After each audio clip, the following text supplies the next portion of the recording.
Hello everyone. और सबसे पहले तो आप सभी लोगों को मेरे तरफ से हैप्पी न्यू ईयर। तो न्यू ईयर तो स्टार्ट हो चुकी है। न्यू ईयर स्टार्ट होने के बाद हमें अपनी लाइफ को भी एकदम कलरफुल बनाना है। तो इस लाइफ को कलरफुल बनाने से पहले मैं सोची कि न्यू ईयर स्टार्ट हो चुकी है तो क्यों ना इसके स्टार्टिंग एक कलरफुल रेसिपी से हो जाए। तो आज मैंने आप लोगों के लिए एक कलरफुल सा केक बनाई हूँ, जिसे आप कलरफुल केक भी बोल सकते हो या फ्लावर केक भी बोल सकते हो। तो इसे मैंने कैसे बनाई हूँ, मैंने इसमें कौन से कलर यूज़ की हूँ, ये कलर हमारे लिए अच्छा है नहीं है, वो सारी चीज़ें मैं आप लोगों के साथ बताऊँगी। तो चलिए शुरू करते हैं।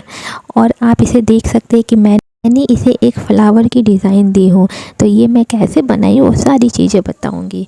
तो देखिए मैं यहाँ पे फूड कलर यूज़ कर रही हूँ और ये फूड कलर पूरी ऑर्गेनिक है, इसलिए मार्केट में अवेलेबल है। तो आप अच्छे से पता करके लीजिएगा, तो इससे कोई प्रॉब्लम नहीं होगी। तो देखिए मैं यहाँ पे सारी चीज़ें मेज़रमेंट करके लूँगी।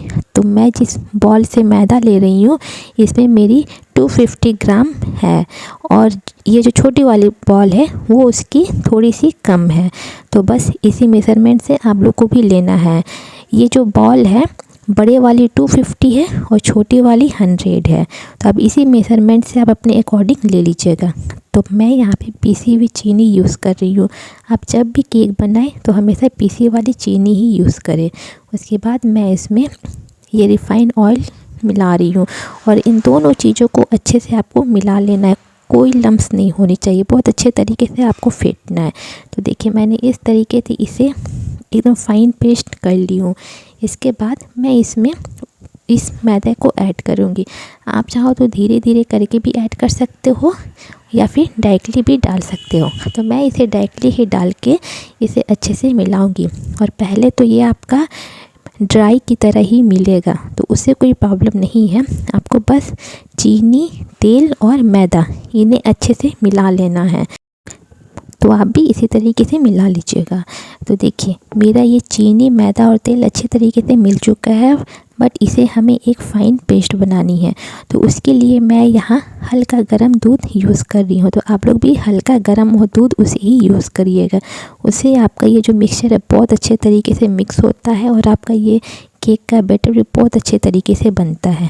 तो बस इसी तरीके से अब हल्का हल्का दूध को मिक्स करते हुए इस तरीके का बैटर तैयार कर लीजिएगा। देखिए ये एक रिबन की जैसा गिर रही है, बस इतना ही पतला होना चाहिए, ज़्यादा पतला भी नहीं, ज़्यादा मोटा भी नहीं। तो बस इसी तरीके से आप लोग भी मिक्स कर लीजिएगा। तो मेरी ये बैटर तो तैयार हो चुकी है, बट मैं इसे 10 मिनट के लिए रेस्ट होने के लिए छोड़ दूँगी। तो मैंने ये 10 मिनट के लिए रेस्ट होने के लिए छोड़ दी थी। उसके बाद मैं चेक की कि कहीं ये मोटा तो नहीं हो गया है, तो नहीं, ये हुआ था, एकदम फाइन बन चुकी थी। बस इसी तरीके का ही बैटर मुझे चाहिए था। तो आप लोग भी इसी तरीके से ही तैयार कर लीजिएगा। तो चलिए आगे की प्रोसेस। अब हम क्या करेंगे, इस पे मैं ये वनीला एसेंस ऐड कर रही हूँ। आप लोग चाहो तो आप लोग को जो फ्लेवर पसंद है उस फ्लेवर की आप लोग एसेंस इसमें ऐड कर सकते हो। मुझे ज़्यादा ये वनीला वाली ही पसंद है, इसलिए मैं वनीला को ही ऐड करती हूँ। उसके बाद मैं इसमें ये इनो ऐड कर रही हूँ। इनो इसलिए मैं ऐड कर रही हूँ क्योंकि आज हम लोग ये जो केक बना रहे हैं वो विदाउट एग वाली है, इसलिए इसमें इनो डालना बहुत ज़्यादा ज़रूरी है।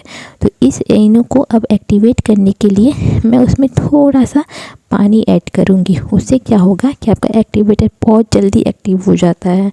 देखिए मैं थोड़ा सा पानी डाली, कितनी जल्दी एक्टिवेट हो गया। और बस इन सारे मिक्सचर को बहुत अच्छे तरीके से मिक्स कर लेना है। तो आप इसे 2 से 3 मिनट के लिए अच्छे से फेंट लीजिएगा। तो देखिए मैं इसे बहुत अच्छे तरीके से फेंट ली हूँ और एकदम फाइन मिक्सचर बना है। इसके बाद मैं इस तरीके का छोटा छोटा बॉल ले रही हूँ।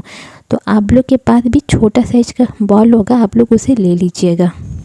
और उस बॉल के मेज़रमेंट पे मैं ये मिक्सचर को फिल कर दूँगी। तो ये बॉल छोटे साइज का और एकदम परफेक्टली साइज है। तो देखिए मैं यहाँ पे थोड़ा सा उस बॉल पे रखी हूँ क्योंकि उसका भी यूज़ होगा। तो ये जितने बॉल है, ये 6 बॉल मैं यूज़ कर रही हूँ और ये 6 बॉल पे मैं 6 कलर यूज़ करूँगी। तो मैं उसमें थोड़ी थोड़ी ड्रॉप डाल के और उसे अच्छे से मिक्स कर लूँगी। तो इसी तरीके से आप लोग भी थोड़ा थोड़ा ड्रॉप डाल कर उसे अच्छे से मिक्स कर लीजिएगा। तो मैंने ये 6 कलर बहुत अच्छे तरीके से मिक्स कर ली हूँ।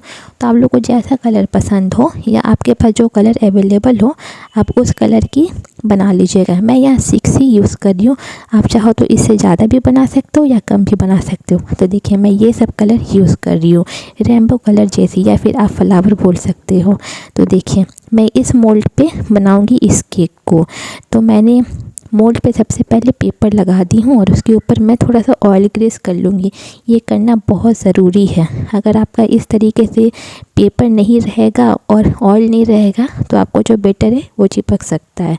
तो देखिए वो होने के बाद मैं जो प्लेन वाइट रखी थी बैटर को, मैं उसको सबसे लास्ट पर डालूँगी। मैं लास्ट पे इसलिए डाल रही हूँ क्योंकि वो जो सारी कलरफुल है वो तो ऊपर से अच्छा लगेगा, बट उसका बेस अगर वाइट रहेगा तो वो ज़्यादा सुंदर लगेगा। तो इसलिए मैंने वाइट दी थी। उसके बाद आप अपने अकॉर्डिंग आपको जो कलर पहले डालना है, जो कलर बाद पे डालना, उस अकॉर्डिंग आप डाल लीजिएगा।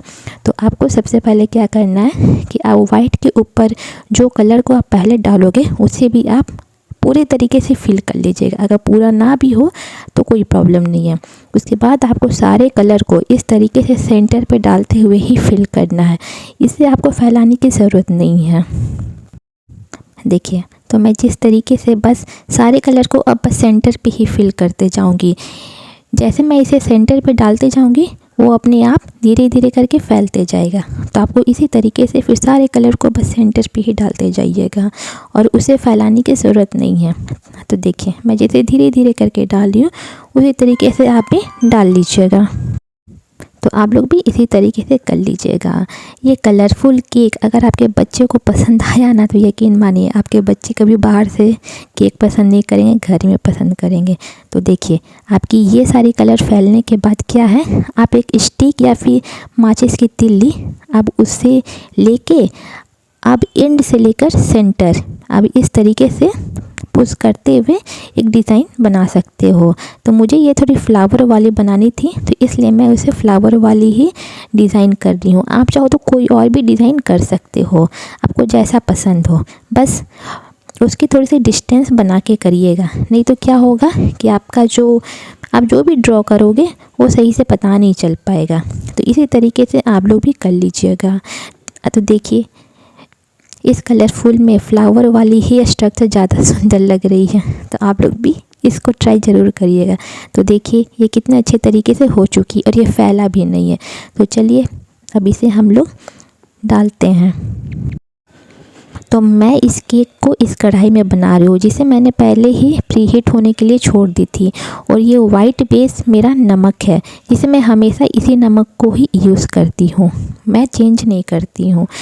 तो आपको इस तरीके का स्टैंड लगाना है और उसके बाद आपको उस केक वाली मोल्ड को डाल देनी है और आपको एकदम लो फ्लेम पे आपको इस केक को पकाना है। हाई फ्लेम पे बिल्कुल मत पकाइएगा, क्योंकि अगर हाई फ्लेम पे पकाएंगे तो आपका केक बस जल जाएगा, अंदर से नहीं पकेगा। तो मैं ये केक को 45 मिनट के बाद चेक करने के लिए आई हूँ कि मेरा ये केक बना है या नहीं। और आप देख रहे हैं कि इसकी कलर कितने अच्छे तरीके से हो चुकी है।